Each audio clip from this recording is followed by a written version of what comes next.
اللهم صل على محمد وعلى آله وأصحابه أجمعين.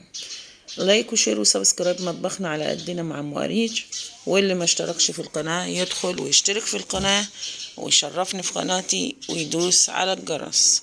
صباح الفل وصباح الورد وصباح الياسمين على أحلى ناس في الدنيا. صباحكم كله خير ورزق وهنا يا رب.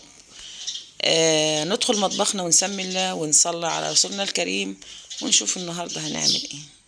هنعمل حاجة حلوة، هنعمل القشطوطة. هو المقطع الأولاني أنا صورته بس معرفش بصراحة راح فين، أو الكاميرا فصلت أو الفيديو فصل معرفش، بس هقول لكم المقادير بتاعتي. معايا 4 بيضات، معايا كوباية سكر، معايا نص كوباية زيت فانيليا، وهضرب الخليط بتاعي ده كله بالمضرب كويس. معايا كوبايتين دقيق منخولين. بعد ما اضرب الخليط بتاعي هنزل بالكوبايتين الدقيق، معلقه بيكنج باودر كبيره، ورشه ملح، رشه الملح بتاعت الحلويات بتاعتي اللي ما ننساهاش، ونضرب خلطنا. معايا كوبايه لبن، هحط عليها 5 معالق زبده، وعلى النار لدرجه الغليان، وانزل على الخليط بتاعي واضربه بالمضرب العادي كويس. ومعايا الصينية بتاعتي دهنها زبدة، وهنزل بالخليط بتاعي. وانا طبعا ببقى مولعة الفرن بتاعي قبل ما ابتدي في الشغل او قبل ما ابتدي في وصفتي. حطيت الخليط بتاعي في الصينية ودخلته الفرن على درجة حرارة 180. تمام. دلوقتي معايا طاسة، معايا كوباية سكر. ملكوش دعوة بالمقدار اللي انا بعمله دلوقتي، انا عملت مقدار ونص عشان كنت محتاجاه، بس المقدار بتاعي ايه هو للصينية دي؟ كوباية سكر في طاسة، وهولع عليها عشان اكرملها، اعمل الكريم كراميل بتاعي. الطبقة التانية للكيك كوباية سكر، هولع عليها ومش هقلب ولا احط فيها معلقة، بس انا بهز في الطاسة بس كده، لمجرد ان الحراف هتتغير هبتدي اقلب فيها عشان ما تتحرقش وطعمها يغير معانا او يمرر معانا. تمام. بصوا كده دلوقتي اهو الحراف غيرت وابتديت اقلب فيها. طبعا انا كان معايا كوباية السكر وولعت عليها زي ما قلت لكم. معايا ايه تاني؟ معايا نص كوباية مية على معلقة نشا، نص كوباية مية على معلقة نشا. خلاص الخليط بتاعي داب على النار اهو. هنزل بمعلقة زبدة. تمام. انا قلت لكم ان انا عامله مقدار ونص هنا، بس هي الصينيه لها مقدار عشان انا كنت محتاجاه في حاجه تانية. يبقى هنزل بمعلقه زبده ونص كوبايه ميه على معلقه نشا مدوباها. بعد الزبده ما تسيح هنزل بالميه والنشا، ولو احتجت ميه ممكن ازود ميه او ازود حليب. تمام. على فكره الكاميرا ظلمه اللون ده، على فكره لونها جميل بصراحه، بس هي الكاميرا اللي ظلماها، او ما اعرفش هي الدنيا غامقه ليه. تمام. خلاص بفضل اقلب طبعا في الصوص بتاعي او الكراميل بتاعي. بصوا انا بوريهولكوا اهو، لو تلاحظوا لما بشيل المعلقه كده بيديكوا لون حلو فاتح وحلو. يبقى كده خلصت الكريم كراميل بتاعي، وهركنه وهشوف بعد كده الطبقه اللي هعملها بعد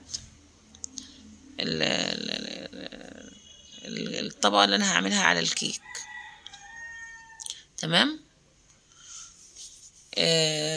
طبعا انا معايا كريم شانتيه او كريمه لباني، اي حاجه ان كانت يعني. معايا كوبايتين ونزلت عليهم بنص كوبايه سكر، انا مبحبش الحاجه تكون مسكره. ماشي. ومعلقه فانيليا وميه ساقعه تلج، وهضرب. ما تحدديش ميه معينه، معاك الميه ومعاك المضرب، وتضربه وتشوف القوام اللي انتي عايزاه توصلي له ايه. انا هوريكم القوام اللي انا وصلت له ايه دلوقتي. بضرب الكريمه طبعا كويس، وهوريها لكم دلوقتي. طبعا القشطوطة بتاعتنا دي يا جماعة ممكن تتعمل 3 طبقات: طبقة رز بلبن، وطبقة الكيك اللي انا عملته دلوقتي اللي هي القشطوطة.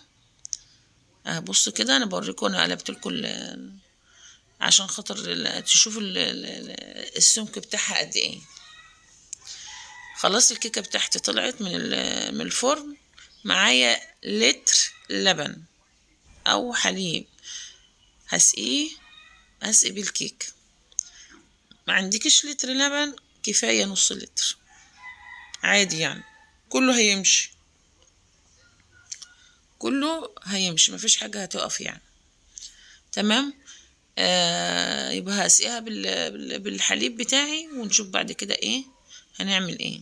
هي كده كده هتشرب الحليب كله. نرجع لكلامنا ان القشطوطه دي بيتعمل طبقه رز بلبن للي عايز يعني. انا استكفيت بكده، طبقه رز بلبن، وطبقه الكيكه، وطبقه الفواكه بتبقى عليها. الفاكهه بقى اللي انت عايزاها، موز ماشي، مانجا ماشي، فراوله ماشي، الفاكهه اللي انت حباها حطيها، اي فاكهه حباها حطيها. يبقى طبقه رز بلبن، طبقه القشطوطه، وطبقه الفاكهه. اما اللي موجود في بيتنا احنا بنعمله على قد اللي موجود في بيتنا بنعمله. برضو حاجه حلوه، فرحت بها ولادي وعملتها وفرحوا بيها وكلوها وطعمها زي الفل. خلاص اللبن، طبعا الكيكه شربت اللبن. نحط الكريمه بقى بتاعتنا كده. تعالوا بقى نشوف الكريمه بتاعتنا. نحطها كده ونفردها كده بالراحه. الكريمة دي انا لسه جايباها، بس حلوة ما شاء الله. الكريمة دي طلعت ممتازة بصراحة. زيني بقى براحتك على مزاجك، زي ما تحب تزيني زيني، زي ما تحب حطي. عندك فاكهة كتير حطي، عندك ما عندكش الا منجاية واحدة حطيها، زي ما تحب تحطي حطي. المهم القشطوطة دي بيبقى تحتها مثلا طبقة لبن برضو كتيرة. يعني كل حاجة متاحة فيها بصراحة، أو كل حاجة عايزة تعمليها فيها اعمليها، بس على حسب ما الحاجة اللي عندك موجودة حطي. ما توقفيش نفسك على حاجة في المطبخ، أو ما تكلفيش نفسك بمعنى الأصح. ده صوص بنتي كانت جايباه، قالت حطي لي من، يعني ما تحطليش من الكريم الكريم كراميل اللي أنا عملت، حطي لي خلاص نعمل لها زاوية كده. تمام. هحط بقى الكريم كراميل بتاعي اللي احنا عملناه اهو. هتشوفوا لونه على فكرة على الكريم.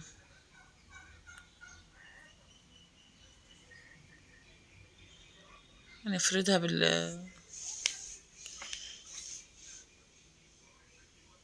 بالسباتيولا بتاعتي اهي.